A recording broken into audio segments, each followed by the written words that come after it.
Hello students and friends, welcome back to the series of video classes for the subject of science for CBSE class 10 students.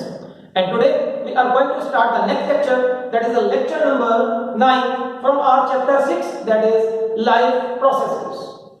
And the heading which we are going to do today is respiration in human beings. तो respiration in human beings को आज हम detail से करने वाले हैं. Respiration in human beings is the heading for today's class.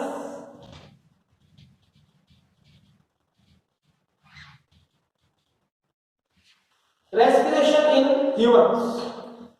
So respiration in humans में सबसे पहले हम देखेंगे कि रेस्पिरेटरी सिस्टम में कौन कौन से ऑर्गेन्स इन्वॉल्व होते हैं. So organs of the respiratory system.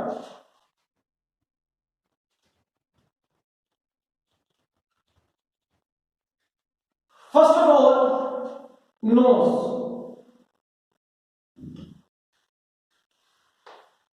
But the first organ is nose. We breathe in with the help of the nose. We breathe in the air, which contains higher percentage of oxygen with the help of our nose.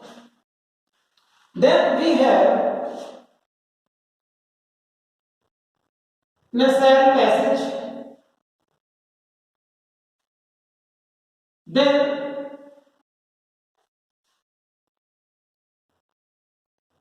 pharynx,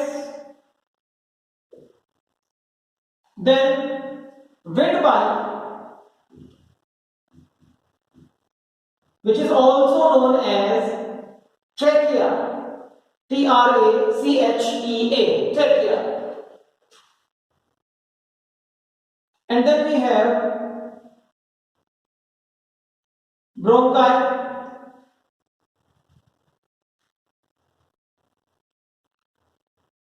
bronchioles,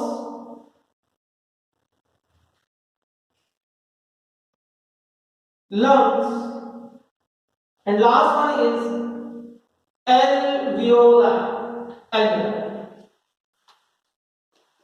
These are the parts of respiratory system. ये सब respiratory system के parts या organs हैं और ये सब आपको एक डायग्राम में लेबल करने आने चाहिए बच्चों. You should know how to label them in a diagram for respiratory system. So now we are going to draw a diagram for respiratory system.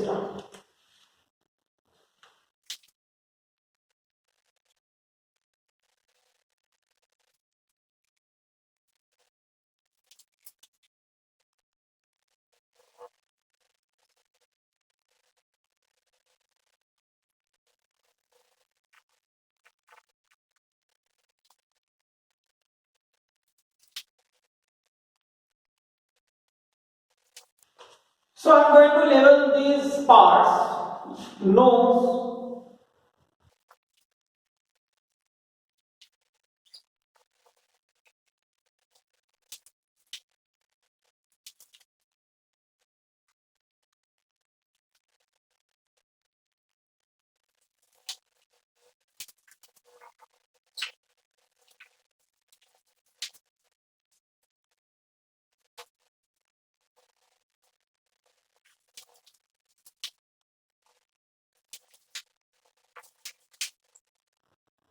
diaphragm. So students, this is the diagram which resembles respiratory system for human beings, and these are the parts or the organs involved in a respiratory system. The number one is nose. Now we are going to do the detail of the respiration कि कैसे ये respiration हमारे अंदर complete होता है. तो सबसे पहले बेटा nose से start होती है breathing in. तो nose से भी inhale the air which is rich in oxygen. वो air, अब आप ध्यान देंगे, वो एयर नेसल पैसेज क्या होता है? नोज से विंड पाइप तक जो पैसेज है, this is the windpipe. Okay, this passage is known as nasal passage. और नेसल पैसेज का लास्ट पार्ट कहलाता है pharynx. What is pharynx? Pharynx पे ध्यान दें. फेरिंक्स कौन सा पार्ट है? Pharynx is the part between mouth to the windpipe. ये पार्ट फेरिंक्स है. माउथ, ये है ना माउथ वाला पार्ट, माउथ से लेकर और ये विंड पाइप तक जो पार्ट होता है, this is known as pharynx. और फेरिंक्स के लास्ट में आता है larynx. Larynx is also known as voice box, जो हम बोलते हैं, ये चीज लैरिंक्स है, यहां पर वाइब्रेशंस होती हैं। जब हम साउंड प्रोड्यूस करते हैं तो यहां लैरिंक्स में, जिसको हम वॉइस बॉक्स भी बोलते हैं, तो with the help of larynx हम बोल पाते हैं। यहां से वाइब्रेशंस प्रोड्यूस होती हैं जिससे साउंड बनता है। ओके, तो दिस इज लैरिंक्स। लैरिंक्स के बाद आता है हमारा विंड पाइप। जब आप एयर को इनहेल करोगे which is rich in oxygen, वो नसेल पैसेज से होकर जाएगी। नाउ नसेल पैसेज में क्या होता है? नसेल पैसेज में हेयर होते हैं, जो कि नोस्ट्रिल्स में हमारे हेयर्स होते हैं, और म्यूकस होता है। म्यूकस नसेल पैसेज की इनर लेयर म्यूकस रिलीज करती है। हेयर और म्यूकस का फंक्शन है to remove germs and pollution या dirt particles from the air which we have inhale. जो एयर हमने इनहेल की है उस एयर से यहां पर जो नोस्ट्रिल्स में हेयर होते हैं, वो हेयर डस्ट पार्टिकल्स को अंदर नहीं जाने देंगे। ओके, और म्यूकस की वजह से भी with the help of the mucus, जो म्यूकस इस इनर लेयर ने सिक्रीट किया हुआ है, म्यूकस पे जो डस्ट पार्टिकल्स हैं वो भी स्टिक कर जाते हैं, और बाय चांस अगर कोई हार्मफुल सब्सटेंस हमारे बॉडी में एयर के साथ चला जाता है तो वो भी यहाँ हेयर और म्यूकस पे स्टिक करके रुक जाते हैं। तो एक तरीके से हेयर एंड म्यूकस ये दोनों मिलकर एक फिल्टर का काम करते हैं। फिल्टर का काम करते हैं। They filter the air which we are breathing in. That is why it is always suggested that we should breathe in with the help of nose, not through the mouth. Mouth से भी breathing कर सकते हैं ना हम लोग, mouth से भी breathing कर सकते हैं, but we should not breathe in with the help of the mouth. We should breathe in with the help of the nose. It is because nose में और nasal passage में हमारे पास क्या है? एक filter है. Filter that is comprising of air and mucus. It will filter the air. It will purify the air which we are breathing in. Now this air, यहां पर ये कॉमन पैसेज होता है इस जगह पर, माउथ के फूड पाइप के लिए, माउथ से जो फूड पाइप जाएगा और नोज से जो विंड पाइप जाएगा, यहां पर एक कॉमन पैसेज होता है, और फिर वो पैसेज सेपरेट हो जाता है, फूड पाइप अलग जाएगा, विंड पाइप अलग जाएगा। Okay, now this is windpipe which carries the air from this pharynx part to the lungs तक ये एयर आएगी। ओके, ये windpipe, this windpipe is also known as trachea, इसको trachea भी बोलते हैं। और ये विंड पाइप में अगर एयर ना भी हो तब भी ये कोलैप्स नहीं करता। इट इज बिकॉज इस विंड पाइप के ऊपर कार्टिलेजेस होते हैं, ये बोन्स की तरह होते हैं कार्टिलेजेस। ओके, आप कह सकते हैं कि एक पाइप है, उसके ऊपर रिंग्स होते हैं, लेकिन कंप्लीट नहीं होता, सी शेप होता है, like this, it is a C shape. Okay, तो ये कार्टिलेजेस होते हैं, रिंग ऑफ कार्टिलेज बोलते हैं इनको। They are known as ring of cartilages, ring of cartilage. Ring of cartilage का क्या फंक्शन है? Ring of cartilages ensure that even when there is no air in the windpipe, then also that windpipe will not collapse. आप सोचो अगर windpipe collapse कर गया तो फिर और एयर अंदर नहीं जाएगी, ऑक्सीजन नहीं जाएगी, and the human being will die due to the shortage of oxygen in the body. Okay? तो ये हमारा रिंग ऑफ कार्टिलेज हो गया। अब एयर आ चुकी है यहां तक। यहां के बाद जब ये विंड पाइप मतलब कि ट्रैकिया दो पार्ट में डिवाइड होता है, ये दोनों part, these two part are known as bronchi, इनको ब्रोंकाई बोलते हैं। they are known as bronchi, मतलब each ये ब्रोंकाई में से each part will take the air into the respected lung. Okay, अपना अपना लंग्स में एयर ले जाएंगे ये दोनों पार्ट। ठीक है, तो ब्रोंकाई क्या करते हैं? लंग्स में इस एयर को लेकर जाते हैं। अब जब air which is rich in oxygen, air which is rich in oxygen, suppose ये ऑक्सीजन के मॉलिक्यूल्स हैं, ये अब ये ब्रोंकाई लंग में जाने के बाद ब्रांचेस में डिस्ट्रीब्यूट होना शुरू हो जाता है, और हर ब्रांच को हम बोलते हैं ब्रोंक्यूल। ब्रोंकाई से जो ब्रांचेस बनेंगे उनको क्या बोलते हैं? ब्रोंक्यूल। विंड पाइप की दो ब्रांचेस जिनको हमने बोला ब्रोंकाई, वो हर एक ब्रांच लंग में एयर को लेकर जाती है, और फिर लंग में एंट्री करने के बाद उस ब्रोंकाई के जो ब्रांचेस होते हैं, हर ब्रांच को बोलते हैं ब्रोंक्यूल। ओके, ये और ज्यादा फाइन ब्रांचेस हैं। अब ये एयर के ऑक्सीजन के मॉलिक्यूल्स इन ब्रोंक्यूल्स में आगे ट्रेवल करना शुरू कर देते हैं। ओके, आगे ट्रेवल करना शुरू कर देते हैं। Last part of the bronchiole क्या होता है बेटा? Last part of the bronchiole में होता है ये sacs, air sacs. These are air sacs, मतलब एयर के बैग्स होते हैं, एयर सैक्स, एयर के बैग्स होते हैं, ठीक है। ये बैलून लाइक स्ट्रक्चर्स है। जब एयर आएगी तो they will be filled with air और ये एनलार्ज हो जाएंगे साइज में, फूल जाएंगे एयर से। ओके, यहां पर अब ऑक्सीजन आ चुका है और ये हर ब्रोंक्यूल का लास्ट पार्ट होता है, हर ब्रोंक्यूल का लास्ट पार्ट। जो रेस्पिरेशन का मेन पार्ट हो रहा है वो एल्वियोलाई में ही होता है। अंडरस्टैंडिंग ना? रेस्पिरेशन का मेन पार्ट एल्वियोलाई में होता है। एल्वियोलाई में क्या होता है अब आपको ये समझना है बेटा।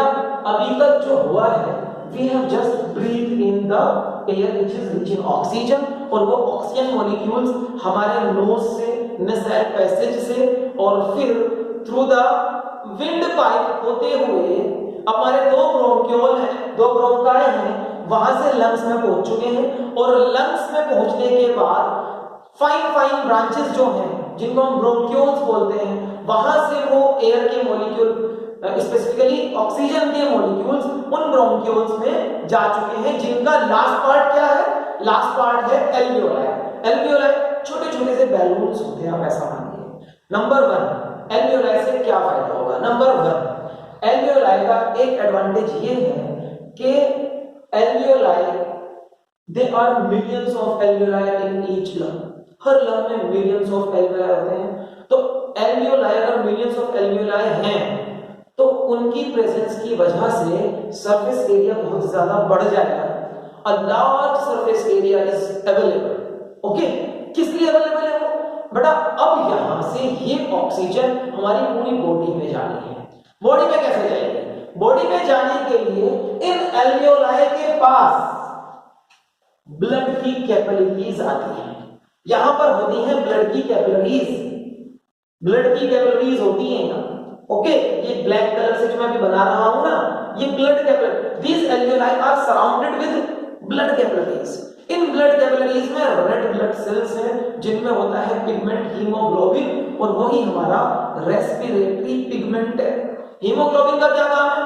हीमोग्लोबिन का काम है कि वो ऑक्सीजन मॉलिक्यूल को बहुत जल्दी अट्रैक्ट करता है और अपने साथ ले जाएगा। अब इन कैपिलरीज में अगर रेड ब्लड सेल्स हैं और यहां एल्वियोलाई में ये ऑक्सीजन के मॉलिक्यूल्स हैं, तो इट मींस ये रेड ब्लड सेल्स जिनके अंदर पिगमेंट है हीमोग्लोबिन, उस हीमोग्लोबिन की वजह से ऑक्सीजन के मॉलिक्यूल को अट्रैक्ट करके, और ये ब्लड तो हमारी पूरी बॉडी में जाता है ना, यहां से इस ऑक्सीजन के मॉलिक्यूल को पूरी बॉडी में ले जाएगा। ठीक है, तो यहां से ये मिलियंस ऑफ एल्वियोलाई, क्योंकि ये मिलियंस ऑफ एल्वियोलाई है तो इनके पास लार्ज सरफेस एरिया है। उस लार्ज सरफेस एरिया की वजह से, due to that large surface area, gas का एक्सचेंज, कौन सा एक्सचेंज? ऑक्सीजन का ब्लड में जाना और उसी ब्लड से कार्बन डाइऑक्साइड का वापस इन एल्वियोलाई में एंट्री ले लेना।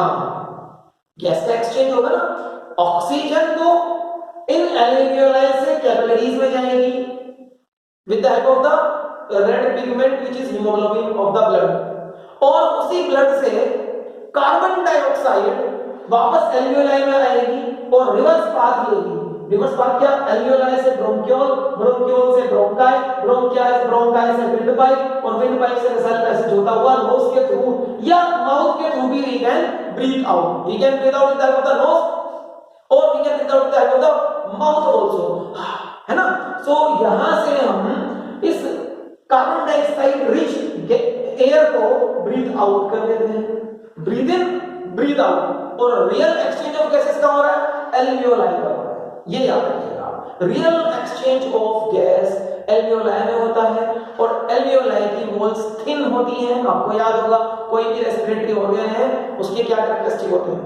थिन वॉल्स होती हैं, so that the diffusion is easy, और लार्ज सरफेस एरिया होता है, so that the rate of respiration is increased, rate of respiration बढ़ जाता है इससे, ठीक है ना।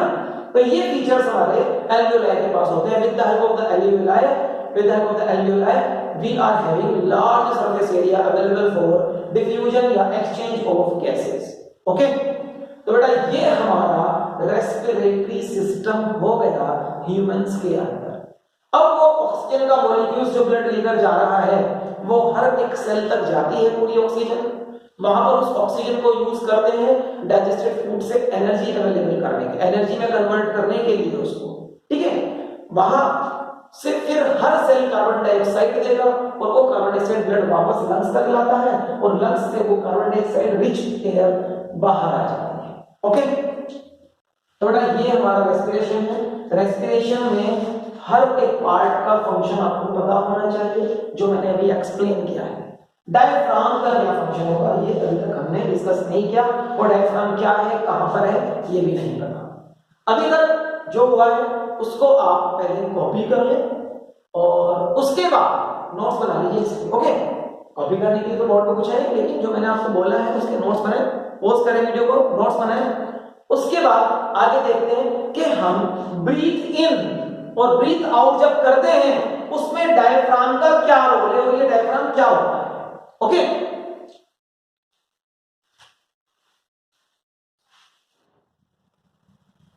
Now we are going to understand the mechanism of breathing, जिसमें आपको पढ़ना होगा the role of diaphragm and the role of our rib cage। ये skeleton system है ना यहाँ पर, चेस्ट वाला, जिसको हम rib cage बोलते हैं।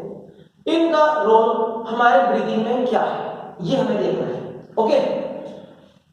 तो बेटा अगर मैं इस डायग्राम की बात करूं, यहां पर हमारा rib cage होता है, यहां पर रिब्स होती है ना, rib cage होता है, रिब्स होती है। इन रिब्स से क्या होता है बेटा, ये रिब्स जो होती हैं, ये रिब्स हमारे lungs they are very delicate होते हैं, और ये पूरा डायफ्राम से ऊपर ये चेस्ट वाला पार्ट, इसको हम बोलते हैं chest cavity, okay. Chest cavity में हमारे लंग्स एंड हार्ट होते हैं, दोनों ही ऑर्गन्स बहुत डेलिकेट हैं, उनको प्रोटेक्ट करने के लिए पूरा रिब केज बना हुआ है, okay. This is a rib cage. तो इस रिब केज के अंदर मतलब चेस्ट कैविटी में लंग्स प्रोटेक्टेड है, वेल प्रोटेक्टेड, ओके। अब इन रिब्स के बीच में मसल्स होती हैं, ठीक। There are muscles between the ribs, यहां पर रिब्स के बीच में मसल्स होती हैं, यहां पर रिब्स के बीच में मसल्स होती हैं। What is diaphragm? Diaphragm is also a muscular sheet, और ये शीट हमारे एब्डोमिनल कैविटी, जो चेस्ट के नीचे वाला पार्ट है जिसमें स्टमक होता है, इंटेस्टाइन्स होती हैं, वो वाला उस पार्ट को चेस्ट कैविटी से जो सेपरेट करता है वो एक शीट है। यहां पर एक शीट होती है हमारी, बिल्कुल अलग अलग करते हैं दोनों पार्ट को वो शीट, उसी शीट का नाम डायफ्राम है। और डायफ्राम का शेप कुछ इस तरह से होता है, ओके। डायफ्राम हो गया, रिब्स एंड रिब्स के बीच की मसल्स हो गई, समझ में आया इतना? ये चीज आप उस डायग्राम में भी देख सकते हैं उधर, okay. Now when we breathe in, जब हम सांस अंदर लेते हैं तो हाउ वी फील? जब हम सांस अंदर लेते हैं हमारा चेस्ट कैविटी का साइज थोड़ा एनलार्ज हो जाता है। How is it possible? जब व्हेन वी ब्रीथ इन, जब हम ब्रीथ इन करते हैं तो बेटा क्या होता है एक्चुअली में, यहां पर ये डायफ्राम फ्लैट हो जाता है, इट बिकम्स फ्लैट। इसके फ्लैट होने से यहां पर स्पेस बढ़ जाएगा और एक तरीके का सक्शन प्रोड्यूस करता है जिससे we are able to breathe in, air अंदर तक आ जाती है, लंग्स का साइज बढ़ जाता है because they are filled with air. सारे एल्वियोलाई, ये छोटे-छोटे से बैलून्स लाइक स्ट्रक्चर, ये सब फिल्ड विद एयर होते हैं, ओवरऑल लंग्स का साइज बढ़ जाता है, ओके। और ये जो रिब्स के बीच में मसल्स हैं ये भी अपनी नॉर्मल पोजीशन से कॉन्ट्रैक्ट कर जाती हैं, सो दैट हमारे पूरी चेस्ट कैविटी का साइज बढ़ जाता है व्हेन वी ब्रीथ इन। आप एक बार ब्रीथ इन करके देखें, this is inhalation, taking in air, okay. तो चेस्ट कैविटी का साइज बढ़ जाता है और ये डायफ्राम जो थोड़ा कर्वी था ये बिल्कुल फ्लैट हो जाता है, डन। उसके बाद ये तो हो गया इनहेलेशन। जब हम ब्रीथ आउट करते हैं एक्सहेलेशन, उसको बोलते हैं exhalation. The process of breathing out is known as exhalation. When we breathe out तो ये डायफ्राम वापस अपनी नॉर्मल पोजीशन में आएगा और ये रिब्स के बीच वाली मसल्स भी वापस अपनी नॉर्मल पोजीशन में आएंगी, सो दैट इस पूरे चेस्ट कैविटी का साइज कम हो जाता है और जो अंदर एयर है वो बाहर आ जाती है। That is how we exhale, that is how we breathe out. Breathe in, chest cavity का size increases, diaphragm becomes flattened. Breathe out, chest cavity का size decreases and diaphragm becomes at the diaphragm reaches its normal position and rib cage also reaches its normal position. Okay, ये हमारा role होता है, role of diaphragm and role of rib cage in breathing, that breathing in that is inhalation and breathing out that is exhalation. Okay, तो बेटा ये role आपको याद रखना है, diaphragm plays an important role, okay, in breathing in and breathing out. इसके बाद में आपको ये पता होना चाहिए कि नॉर्मल रेट ऑफ ब्रीदिंग क्या होता है ह्यूमंस में। बेटा नॉर्मल रेट ऑफ ब्रीदिंग मतलब हम 1 मिनट में कितनी बार सांस लेते हैं और छोड़ते हैं, इज अप्रोक्सीमेटली 15 to 20 टाइम्स। आप कह सकते हो 18 times we will breathe in and breathe out.